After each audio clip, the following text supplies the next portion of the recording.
I think this was an expected move, obviously, due to Mike D'Antoni's mutual. Was it a mutual or was it a firing? I can't remember.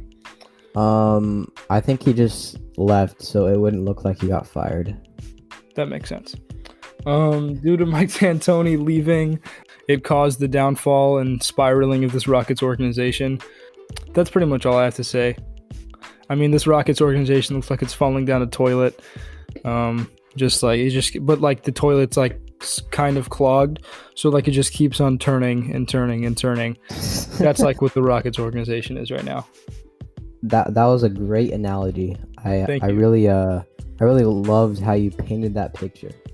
Thank you. Obviously, Daryl Morey has been the mastermind behind the Rockets. Successful in the regular season, not very successful in the postseason offense of layups and threes. Some would argue it's what got them to where they were. Others would argue. So Daryl Morey, he cited like his reasoning behind leaving. He said it was just like the right time for him. He said his youngest son had just graduated from high school, and he said it was just the right time to see what's next with family and other potential things in the future. He also isn't ruling out a future return to the NBA. I think he's just gonna take like a gap year this year. He's not gonna get hired for this year. But I think there's a great chance that some team's gonna pick him up and hire him as their general manager. I think he still has hope for that. The Rockets are also promoting executive vice president of basketball operations Raphael Stone to general manager. So he's the GM as of right now. I don't know if they're gonna look into other GMs or just keep this guy. Tyronne Lue was also a serious candidate for the Rockets' vacancy in their head coaching position.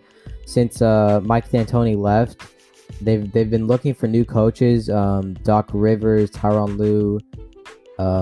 There are a lot of coaches that they might pick up, but Doc Rivers signed with the Sixers, so they missed out on him, and then they also missed out on Tyronne Lue because Tyronne Lue has just signed a 5-year deal with the Los Angeles Clippers.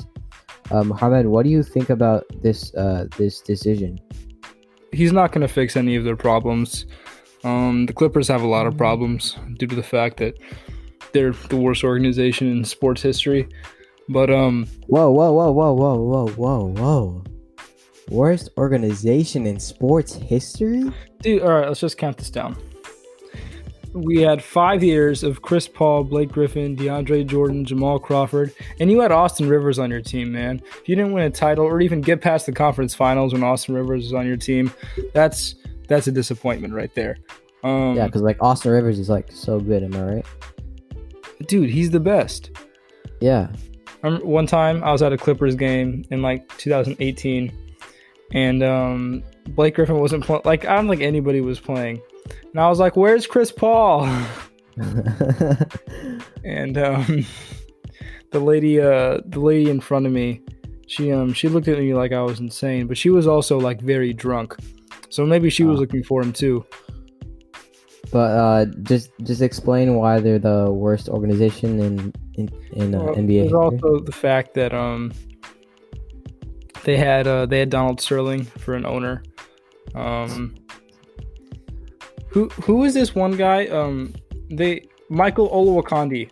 They drafted him in 2000 or 2001, and he trained with Hakeem Olajuwon for 3 years, and his numbers kept on dropping every single year. And you know who drafted him? Who? The Clippers. There's also, wasting 5 years of Chris Paul's life and, not tending to Blake Griffin. But hold on. And I thought the Knicks were the worst organization. The Knicks are. I've changed my opinion on the Knicks due to my recent fact finding about them. I now consider them to be the greatest money laundering business of all time. But still a pretty terrible franchise. But the fact that James Dolan has constantly been able to bring in billions of dollars every single year on the worst team in basketball it's the best money laundering operation I've ever seen. Yeah, by far. Definitely. Yeah. With the Clippers right now, they need to refine their guard and wing rotations. And they also face a tough decision with Montrezl Harrell and Lou Williams. They didn't get as much minutes as they did in the regular season in the postseason, in the bubble. I mean, obviously, Lou Williams was leaving the bubble for various reasons, and that led to him getting less minutes. He also was pretty terrible on defense, as per usual, and his offense just wasn't stimulating anything, which led him to become a liability on the floor. So, I don't think the Clippers are gonna sign him next year.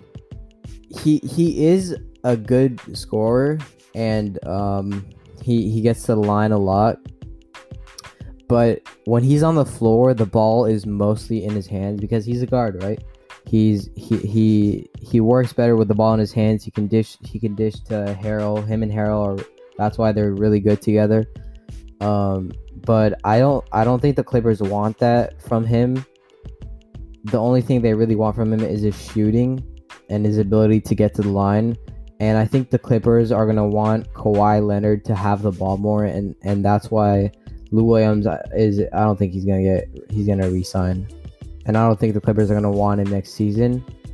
But for Montrezl Harrell, it's different because the Clippers need a good big on their team. They really only have Zubats and they don't if they don't re-sign Harrell, then they only have Zubats as a big, and they would need to be able to pick up another big. If they don't re-sign Lou Williams, I don't expect them to re-sign Harrell either. Yeah. All right.